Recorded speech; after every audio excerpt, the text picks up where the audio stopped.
오늘 주제 다시 한번 읽어보겠습니다. 내가 바로 창조 세계의 존재 이유이다. 우리는 우리 자신이 일부이면서 아직은 완전히 과학적으로도 설명할 수 없는 이 땅과 하늘, 그리고 이 지구와 이 우주라는 창조 세계를 매일 바라보며 접하면서 그리고 그 안에 살고 있습니다. 해와 달과 별과 우리가 살고 있는 지구를 우리가 지속적으로 바라보면 우리는 그것들에게서 일정한 움직임과 그에 상응하는 그러한 규칙들을 발견합니다. 창조 세계에서 발견되는 그러한 움직임과 규칙들은 우리에게 어떠한 목적을 가지고 이 창조 세계를 디자인하고 창조한 창조주가 존재한다는 것을 계시해줍니다. 이러한 계시를 신학적으로는 자연 계시라고 부릅니다. 자연을 통한 창조주의 자기 계시라는 의미입니다. 우리가 이러한 창조 세계를 지속적으로 들여다보면 창조 세계의 창조 목적은 바로 우리 인간이 살기에 적합한 환경을 준비하기 위한 것이 아닐까라는 질문을 갖게 됩니다. 사실 이 창조 세계에서 우리 인간을 빼버린다면 창조 세계가 존재할 이유가 없습니다. 하나님께서 이 우주를 우리 인간을 위한 적합한 보금자리로 디자인하고 창조하셨다고 가정한다면 우리 인간을 창조하신 이유도 분명히 있다고 가정할 수 있습니다. 인류 역사상 그 인간의 존재 이유에 대해 명확하게 말씀해주는 이 성경 말씀을 떠나서 다른 곳에서 인간의 존재 이유를 찾으려는 시도들이 있었지만 성공하지는 못했습니다. 그래서 인간이 존재할 이유를 찾을 수 없었기 때문에 등장한 학문이 바로 무신론, 신이 있다면 이럴 수 없어. 그리고 회의론, 어쩌다 보니 내가 여기 있는 거야.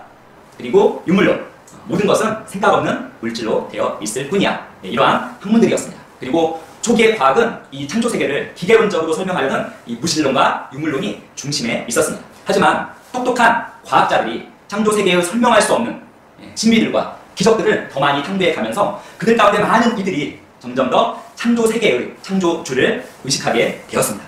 성도 여러분, 우리의 믿음은 보이지 않는 것을 믿는 것입니다. 하지만 과학은 과학적으로 증명된 것만을 믿기 때문에 보이지 않는 것을 믿으려 하지 않습니다. 그래서 그러한 과학의 영향으로 성경의 비신화화가 진행되기도 했었습니다. 성경에서 과학적으로 증명되지 않는 것을 제외시키고 성경을 바라보려는 시도들이 있었습니다.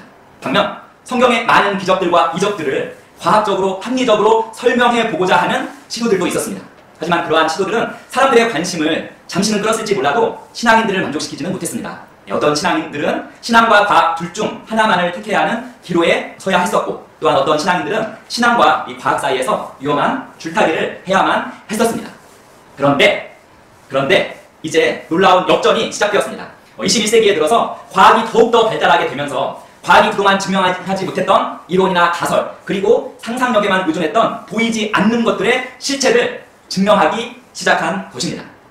과학이 보이지 않는 것의 그 실체를 직접적으로 증명하는 수준까지 발달하여서 이제는 우리의 믿음과 신앙의 기초가 되는 것들까지도 증명하는 단계에 이르렀습니다. 이러한 과학의 놀라운 발전은 과학자들에게는 엄청난 흥분과 놀라움을 선사했습니다. 하지만 이미 확고한 믿음을 가진 신앙인들에게는 그리 놀라운 일은 아닙니다.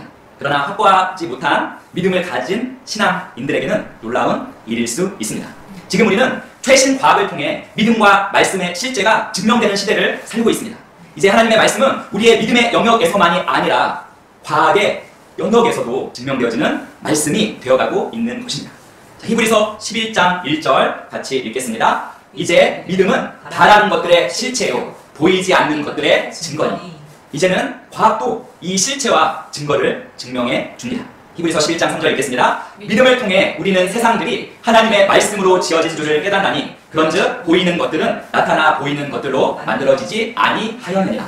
이제 과학도 보이는 것들은 나타나 보이는 것들이 아닌 보이지 아니하는 것들로 만들어졌다는 것을 증명해 줍니다. 고린도후서 4장 18절 읽겠습니다. 우리는 보이는 것들을 바라보지 아니하고 보이지 아니하는 것들을 바라보나니 보이는 것들은 잠깐 있을 뿐이나 보이지 아니하는 것들은 영원하리라. 이제 과학도 영원한 것은 보이지 아니하는 것들이라는 것을 설명해 줍니다. 자, 마지막으로 전도서 12장 7절 읽어보겠습니다. 그때 흙은 전에 있던 대로 땅으로 돌아가며 영은 그것을 주신 하나님께로 돌아가리로다. 성도 여러분, 이제 과학도 영인 우리가 돌아갈 수 있는 다른 차원의 세계가 존재한다는 것을 설명해 줍니다. 과학은 어마어마한 비용을 들여서 시공간을 초월하여 하늘에도 계시고 우리 곁에도 계시며 우리 안에도 계시고 어느 곳에도 계시는 하나님, 과거에도 계시고 현재에도 계시며 미래에도 계시고 어느 시간대에도 계시는 하나님, 하루가 천년 같고 천년이 하루 같은 하나님의 속성을 설명해 줄 수 있고, 그리고 하늘나라라는 차원이 다른 세상들의 존재를 설명해 줄 수 있는 핵심이 되는 그 중력파라는 위대한 발견을 했습니다. 그리고 단지 말씀으로 무에서 유를 창조한 그 창세기 1장의 하나님의 그 창조 기사를 과학적으로 설명해 줄 수 있는 입자에 질량을 부여하여 만물을 존재하게 만들고 사라지는 눈에 보이지 않는 힉스 입자도 발견했습니다. 그동안 과학적으로 전혀 증명할 수 없었던 다른 것들의 실체요 보이지 않는 것들의 증거였던 중력파와 힉스 입자가 최신 현대 과학으로 드디어 밝혀진 곳입니다. 근데 이 밝혀진 이 두 가지는 우리의 믿음에 정말 중요합니다. 먼저 중력파입니다. 두 개의 엄청난 그 질량을 가진 행성 또는 블랙홀이 충돌해서 하나로 합쳐지면서 그 물결 보이시죠? 이 시공간이 뒤틀리는 그 파동을 보내고 있는데, 이 바로 파동이 중력파입니다. 아인슈타인의 일반 상대성 이론에서 나온 것입니다. 중력은 시공간의 뒤틀림에 의해서 발생하고, 시공간의 뒤틀림은 질량에 의해서 발생하므로 질량을 갖는 물체가 시공간에서 이동하면 보이시는 것처럼 시공간의 뒤틀림의 그 변동성을 갖게 됩니다. 그리고 질량을 가진 물체가 이 가속 운동을 하는 가운데 시공간의 뒤틀림의 이 변동이 이 파동, 물결 모양의 파동의 형태로 전파되는데, 이것이 바로 중력파이고, 이 중력파의 속도는 빛의 속도와 같습니다.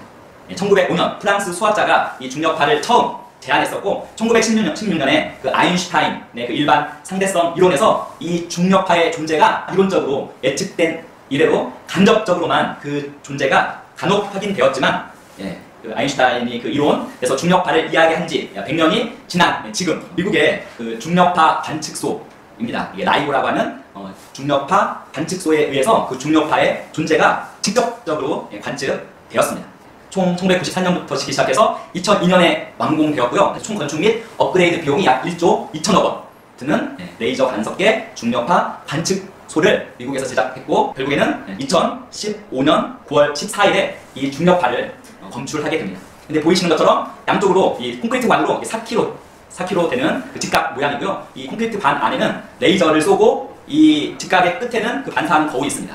이 가운데 그 직각이 만나는 부분에도 거울이 있고, 그래서 이 레이저를 쏴서 그 거울에 반사시켜서 다시 돌아오는, 항상 일정하게 돌아오는 상태인데, 중력파가 검출될 때만 이것이 틀어집니다. 시공간이 틀어질 때. 하나만 건설한 것이 아니라 보시면 두 개를 건설했습니다. 미국 워싱턴 스테이트에 있는 라이고 햄퍼드에 하나 건설했고요. 그 다음에 3,000km 떨어진 루이지애나 리빙스턴에 또 하나를 건설했습니다. 그래서 3,000km 떨어진 곳에 건축된 이 라이고 중력파 이 관측소에 의해서 정확하게 중력파를 검출할 수 있었고, 그리고 중력파가 어느 곳에서 오는지도 이것을 알 수 있게 되었습니다. 그래서 2015년 9월 14일 이 두 라이고 중력파 관측소에서 동시에 중력파가 검출되었습니다. 그런데 이 검출된 것이 중력파인지를 확인하는 작업이 한 5개월 걸렸습니다. 그래서 최종 2016년 2월 12일 마침내 공식적으로 중력파 검출을 발표하였습니다. 그 당시 어떤 과학자들은 이 중력파 검출 소식에 흥분해서 엉엉 큰 소리로 울기도 했습니다. 이 검출된 중력파는 지구로부터 약 13억 광년 떨어져 있는 두 개의 블랙홀이 결합하면서 발생한 중력파였습니다. 그런데 이 중력파의 검출과 증명이 중요한 이유가 있습니다. 이 중력파는 우리가 살고 있는 이 차원이죠. 3차원의 공간과 1차원의 시간을 더한 이 4차원을 넘어선 5차원, 6차원, 7차원 등과 같은 더 높은 차원의 존재와 그 더 높은 차원에서의 의사소통을 과학적으로 설명해 줄 수 있기 때문입니다. 이것이 영화 인터스텔라의 한 장면입니다. 중력파 검출로 노벨상을 받은 킵손이라는 과학자가 이 영화를 제작할 때 직접 내용을 검수했던 영화입니다. 이 화면에 보이는 인터스텔라, 이 영화의 이 장면은 그 시간을 초월한 그 5차원의 그 공간에서 우주 비행사 아버지와 지구에 있는 딸의 중력을 통한 의사소통을 과학적으로 설명해 주는 장면인데, 그것을 설명해 주는 것이 바로 이 중력파입니다. 즉 5차원에 들어선 아버지는 시간을 초월해서 딸이 10살, 20살, 30살일 때의 그 딸의 방, 그 딸의 공간을 모두 다 들여다볼 수 있습니다. 그래서 시공간을 초월해서 딸과 의사소통을 할 수 있었는데, 바로 이 중력과 중력파를 통해서 할 수 있었습니다. 그래서 이 중력파가 바로 시공간을 초월해서 어느 곳에서도 어느 시간대에도 계시면서 우리와 영으로 의사소통하시는 그 하나님의 속성을 설명해 줄 수 있고, 또한 하늘나라라는 차원이 다른 세상의 존재를 증명해 줄 수 있는 것입니다. 그 인터스텔라의 그 우주비행사 아버지가 있었던 이 5차원의 장소가 어떻게 보면 하늘나라이고, 그 아버지가 중력파를 통해서 시공간을 초월해 의사소통하는 것처럼 하나님께서는 우리의 과거, 현재, 미래 어느 시간대에도 계시고 우리 안을 포함해서 어느 장소에도 계시면서 우리와 의사소통하실 수 있는 분이시라는 것이 이제는 이 최신 과학으로 설명이 되는 것입니다. 시편 139편에 무소부재하신 그 하나님의 그 속성이 설명이 되는 것입니다. 가운데 보시는 그 H, 힉스 입자입니다. 말씀으로 무에서 유를 창조한 그 하나님의 그 창조 기사를 과학적으로 설명해 줄 수 있는 어떻게 보면 입자의 질량을 부여하여 만물을 존재하게 만들고 사라지는 눈에 보이지 않는 입자가 바로 힉스 입자입니다. 만물을 이루는 기본 입자에는 총 16개의 입자가 있습니다. 쿼크에 속하는 6개의 입자가 있고요. 그 아래 렙톤, 경입자라고 하는 렙톤에 속하는 6개의 입자가 있습니다. 그리고 힘을 매개로 하는 입자인 포스에 속하는 4개의 입자, 총 16개의 입자가 있는데 문제는 이 16개의 입자만으로는 눈에 보이는 물체로 이 입자들이 존재할 수가 없는 것입니다. 즉, 무의 상태에 머물러 있을 수밖에 없습니다. 이유는 질량이 없기 때문입니다. 그런데 이 16개의 입자에 질량을 부여하는 입자가 바로 힉스, 가운데 H라고 되어 있는 저 힉스 입자입니다. 쿼크와 렙톤, 포스라는 16개의 기본 입자에 질량을 부여하여 입자들을 존재하게 만들고 사라지는 힉스 입자. 처음에는 이론적으로만 예측할 수 있었던 히브리서 11장 1절 말씀에 따르면 바라는 것의 실체였던 입자였습니다. 1964년에 물리학자인 피터 힉스가 이것이 존재한다는 가설을 세웠습니다. 하지만 보이지도 않고 증명할 수도 없었던 단지 실체가 있기를 바라기만 했던 입자였습니다. 그럼에도 불구하고 이 힉스 입자는 과학계에서, 이론 물리학계에서 널리 인정되었습니다. 어떻게 보면 과학자들의 믿음도 정말 대단합니다. 실험을 통해서 발견되지 않은 상태에서도 입자 물리학의 핵심 이론의 기반이 된 것이 바로 이 힉스 입자입니다.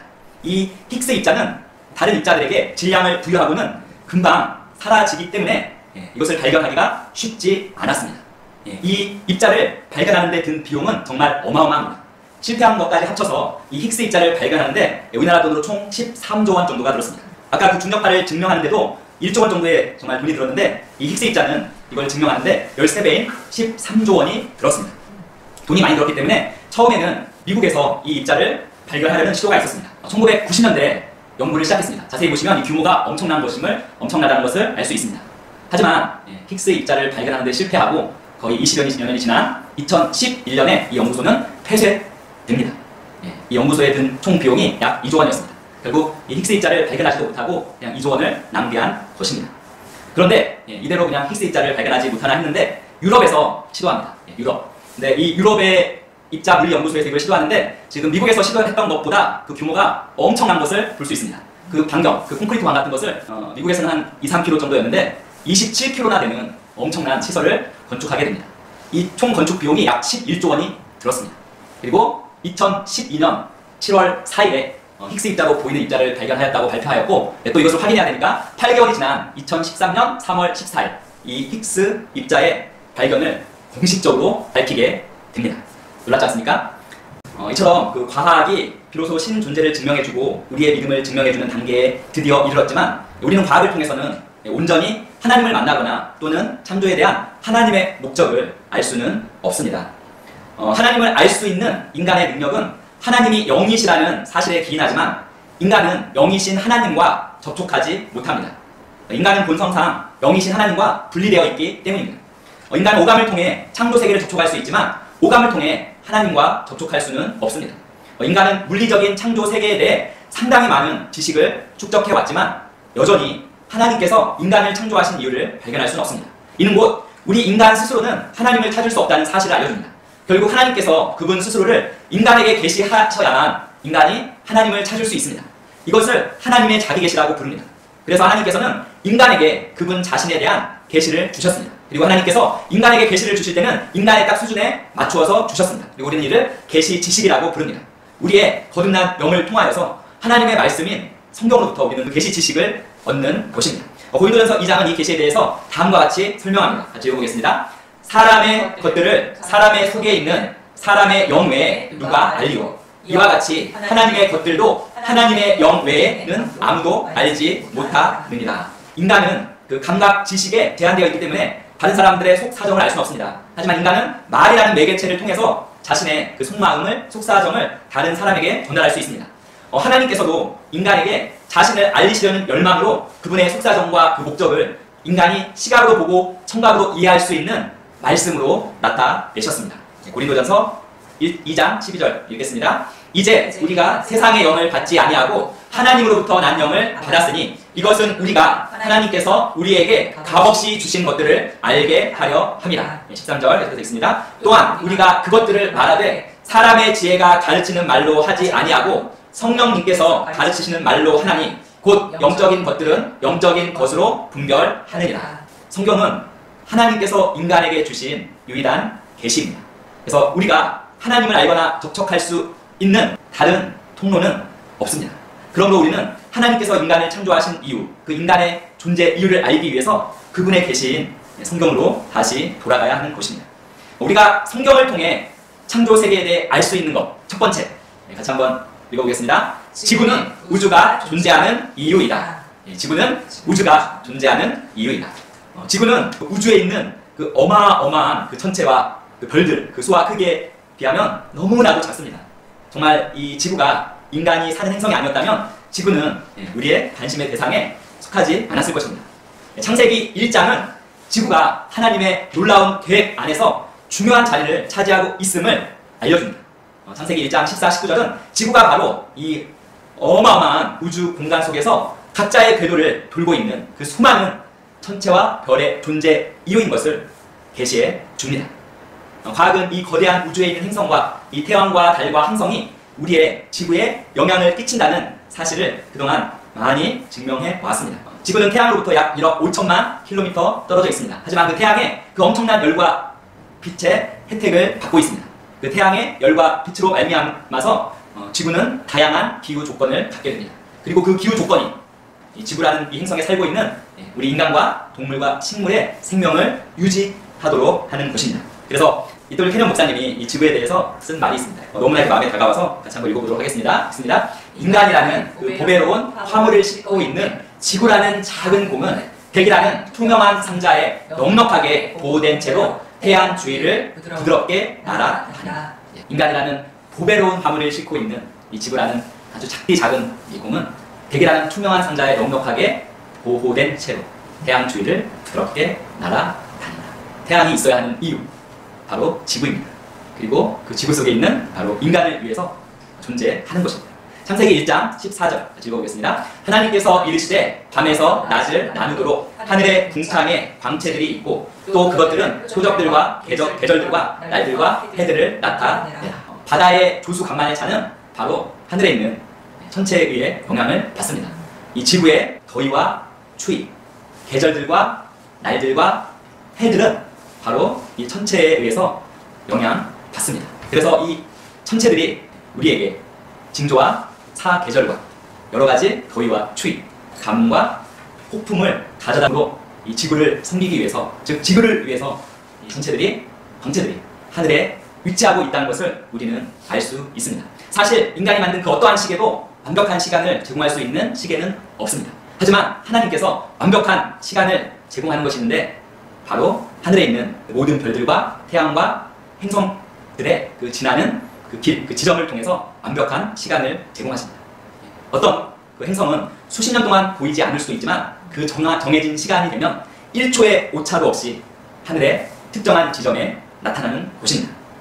그러한 이 우주의 하늘 길에 특정한 시간에 수백 년, 수천 년 만에 지나가도 한치의 오차도 없이 그 지점을 지나가는 이 놀라운 그 창조주의 손길에 그 캐년 목사님은 이렇게 고백합니다. 오 건축자의 경이로우며 창조주의 놀라우며 이 거대한 우주의 지탱자의 능력이요. 너무도 작아서 1000번은 태양 속으로 사라질 수 있었을 우리의 이 지구가 아직도 우주의 중심이요. 우주가 존재하는 이유라는 것이 얼마나 떨리는 사실입니까? 라고 말씀하셨는데 정말 이 말씀이 아주 깊이 다가옵니다. 자, 두 번째, 우리가 성경을 통해 창조 세계에 대해 알 수 있는 두 번째는 같이 읽어보겠습니다. 인간은 지구가 존재하는 이유이다. 다시 한번 읽습니다. 인간은 지구가 존재하는 이유이다. 우주가 존재하는 이유가 지구 때문이라면 지구가 존재하는 이유는 무엇일까요?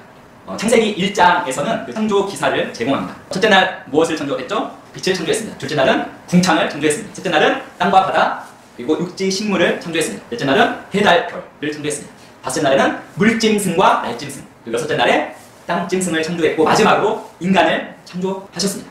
창세기 1장의 이 창조는 바로 이 삼위일체 하나님께서 인간을 창조하실 때 절정에 도달합니다. 그리고 인간을 창조하신 후 하나님은 안식에 들어가셨습니다. 이것은 바로 우리 인간이 그 하나님의 그 창조 활동 전체의 목표라는 것을 알려줍니다. 인간이 하나님의 창조 작품 가운데 최종 작품이자 최고의 작품이었습니다. 지구는 우리 인간을 빼놓고는 존재할 이유가 하나도 없습니다. 자연 세계는 의식이 없기에 그 자신의 아름다움을 누릴 수도 없고 그 소산물을 먹거나 사용할 수도 없습니다.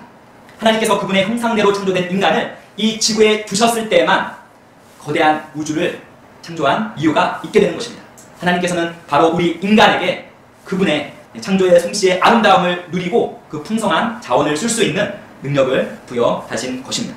이사야 45장 18절 같이 읽겠습니다. 하늘들을 창조한 주가 이같이 말하노라.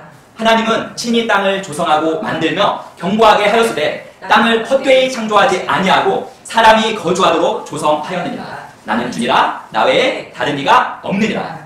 하나님께서 이 땅을 사람이 거주할 수 있도록 창조하셨다고 말씀하셨습니다. 하나님께서는 자신의 이 창조를 통해서 인간이 이 땅에 살면서 필요한 모든 것들을 이 땅에 채우셨습니다. 금은 보석, 보화들, 금속들, 유용한 물질, 그리고 그 밖의 자원들을 땅속에 채우셨습니다. 그리고 이 지구의 표면을 산과 계곡, 고원과 초원으로, 시냇물과 강으로, 그리고 형형색색의 아름다운 꽃들과 푸른 나무로 덮으셨습니다. 먹을 수 있는 각종 식물들과 과일들이 인간을 위해 제공되었습니다.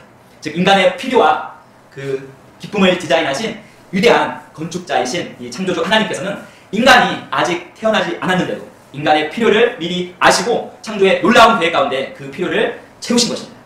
바로 인간만이 이 창조의 아름다움을 누리며 이 지구의 각종 풍부한 자원을 이용할 수 있는 피조물입니다. 그러므로 이 지구가 존재하는 이유는 바로 인간인 우리 때문입니다. 그리고 우리가 성경을 통해 이 창조 세계에 대해서 알 수 있는 것, 그 세 번째 같이 읽어볼까요? 인간의 존재 이유는 아버지 하나님으로서의 애정이다. 한 번 더 읽겠습니다. 인간의 존재 이유는 아버지 하나님으로서의 애정이다. 자, 우리는 지구가 우주가 존재하는 이유이고 인간이 지구가 존재하는 이유라는 것, 즉 우리가 온 우주의 존재 이유인 것을 알았습니다. 이제 우리는 인간의 존재 이유에 대한 답을 하나님의 계신 이 성경에서 이제 찾아야 합니다. 자, 그럼 인간이 이 지구를 비롯한 온 우주 만물의 존재 이유인데 그렇다면 인간이 존재해야만 하는 이유는 무엇일까요? 오늘 이 부분이 우리의 인식과 의식 가운데 정착된다면 우리는 다시는 그 사랑의 하나님에 대해서 의심하지 않게 될 것입니다. 하나님이 나를 정말 사랑하나? 라는 의문을 갖지 않게 될 것입니다. 인간이 존재해야만 하는 이유는 무엇일까요? 하나님께서 인간을 창조하고자 갈망하신 그 이유가 바로 우리 인간의 존재 이유입니다. 자, 창세기 1장 1절을 같이 읽겠습니다. 태초에 하나님께서 하늘과 땅을 창조하시느니라. 자, 여기에서 하나님은 히브리어로 엘로힘입니다. 이는 복수형의 단어입니다. 즉 창조에 참여하신 하나님이 삼위일체 하나님이심을 나타내줍니다. 즉 창조 때에 성부, 성자, 성령 하나님께서 함께 활동하셨다는 것입니다. 이것은 많은 성경 구절에서 성부, 성자, 성령께서 함께 활동하셨다는 것을 증거해 줍니다. 요한복음 1장 1절 3절을 읽어보면 처음에 말씀이 계셨고 말씀이 하나님과 함께 계셨으며 말씀이 하나님이셨더라. 그분께서 처음에 하나님과 함께 계셨고 모든 것이 그분에 의해 만들어졌으니 만들어진 것 중에 그분이 없이 만들어진 것은 하나도 없었더라. 자, 여기서 말씀은 바로 성자이신 예수님을 가리킵니다. 그리고 골로새서 1장 16절에 이렇게 나와 있습니다. 이는 그분에 의해 모든 것이 창조되었기 때문이다. 여기서 그분은 성자이신 예수님을 말씀합니다. 즉 요한복음 1장 1절 3절과 골로새서 1장 16절은 성자이신 예수님께서 창조에서 중요한 부분을 담당하셨음을 증거해 줍니다. 그리고 창세기 1장 2절과 시편 104편 30절에서는 바로 창조 가운데 활동하신 성령 하나님을 나타내 줍니다. 창세기 1장 2절 땅은 형태가 없고 비어있으며 어둠은 깊음의 표면 위에 있고 하나님의 영 성령은 물들의 표면 위에서 움직이십니다. 시편 104편 30절 주께서 주의 영을 성령을 보내심에 그것들이 창조되었사온즉 주께서 지면을 새롭게 하시나이다. 창조 때 바로 성부, 성자, 성령 삼위일체 하나님께서 활동하셨던 것을 우리는 알고 있습니다. 하지만 이 성부, 성자, 성령 이 삼위일체 하나님은 구약 성경에서는 감추어져 있었습니다. 이 삼위일체 하나님이 드러난 것은 바로 성육신하신, 즉 육체를 입고 이 땅에 오신 예수 그리스도, 성자 하나님이신 예수 그리스도를 통해서였습니다. 삼위일체 하나님은 예수 그리스도의 삶에서 우리 인간이 보고 들을 수 있도록 나타나셨는데 바로 예수님께서 요단강에서 침례 받으실 때 이 성부, 성자, 성령 하나님이 온전하게 인간에게 드러나셨습니다. 예수님께서 침례 받으셨을 때 성령 하나님께서 비둘기가 내려오는 모습처럼 나타나셔서 아들 하나님이신 예수님 위로 내리셨습니다. 그리고 그때 아버지 하나님께서 하늘로부터 들리는 음성으로 이 사람은 내가 사랑하는 아들이다.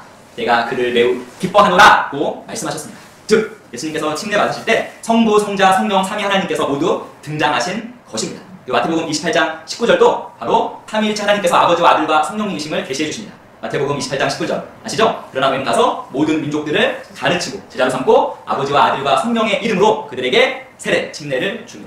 결국 태초에 하나님은 아버지, 아들, 성령, 하나님, 즉 삼위일체 하나님으로서 이 하늘과 땅을, 온 우주를 창조하셨습니다.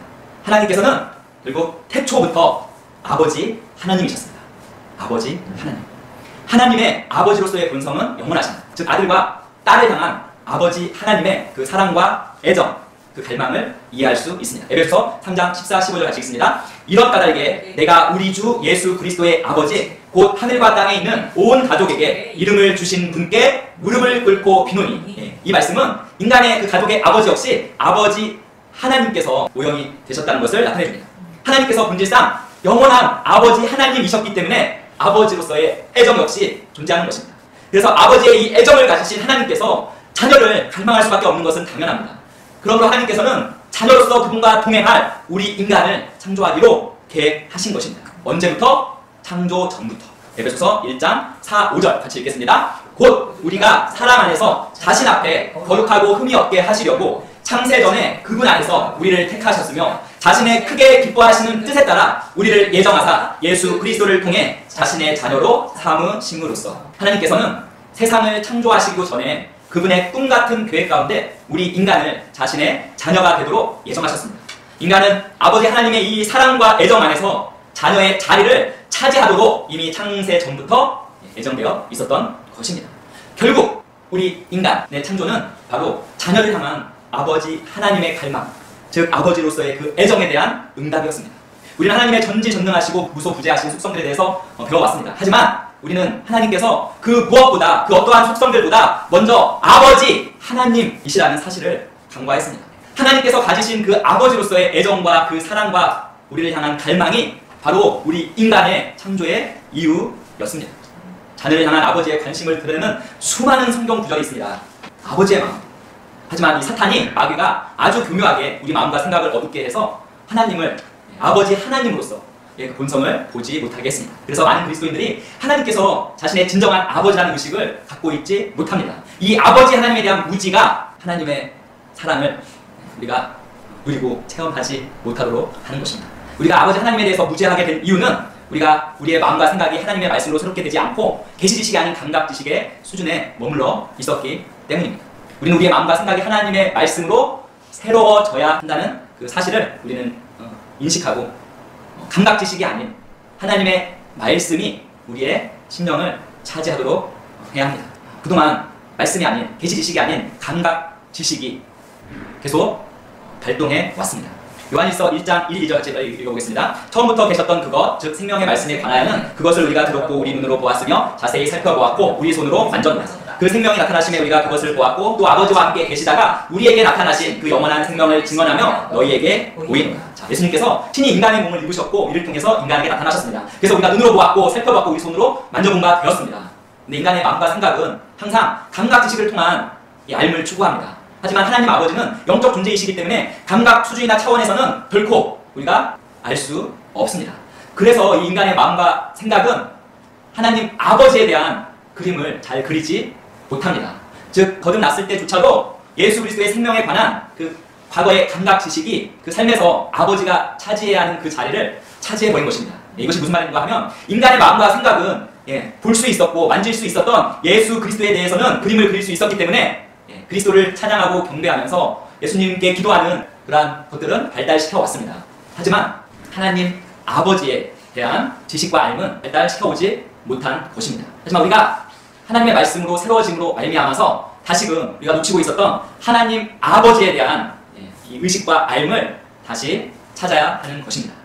오늘 그 찾는 은혜가 오늘 있을 줄 믿습니다. 즉 창조에 있어서 하나님 아버지가 갖는 두 가지 본성이 있습니다. 하나는 하나님 아버지는 사랑이시라는 것이고 그 하나님 아버지는 믿음의 하나님이시라는 것입니다. 하나님 아버지로서의 애정, 곧 인간이라는 자신을 닮은 새로운 종류의 그 자녀에 대한 사랑이 하나님께서 바로 이 우주를 창조하시도록 한 원인이 되었습니다. 그리고 그 우주의 창조를 하나님은 믿음으로 하신 것입니다. 마지막 말씀입니다. 히브리서 11장 3절. 믿음을 통해 우리는 세상들이 하나님의 말씀으로 지어진 줄을 깨닫나니 그런즉 보이는 것들은 나타나 보이는 것들로 만들어지지 아니하느니라. 하나님의 그 선포된 말씀에 대한 믿음을 통해 인간의 보금자리인 창조 세계가 존재하게 된 것입니다. 즉 우주와 지구의 창조는 바로 자녀인 우리를 갈망하신 하나님의 사랑으로 말미암았고 믿음으로 창조된 것입니다. 그래서 결론은 바로 이 하나님의 사랑과 믿음의 본성 때문에 우리가 바로 창조 세계의 중심이자 창조 세계의 존재 이유가 된 것입니다. 우주가 존재하는 것이 바로 나 때문이고 내가 존재하는 이유는 바로 나를 향한 아버지 하나님의 사랑 때문입니다. 같이 고백하겠습니다. 우주의 존재 이유는 지구이며 지구의 존재 이유는 나입니다. 내가 존재하는 이유는 아버지 하나님의 사랑입니다. 말씀에 대한 아버지 하나님의 믿음으로 나와 만물이 창조되었습니다.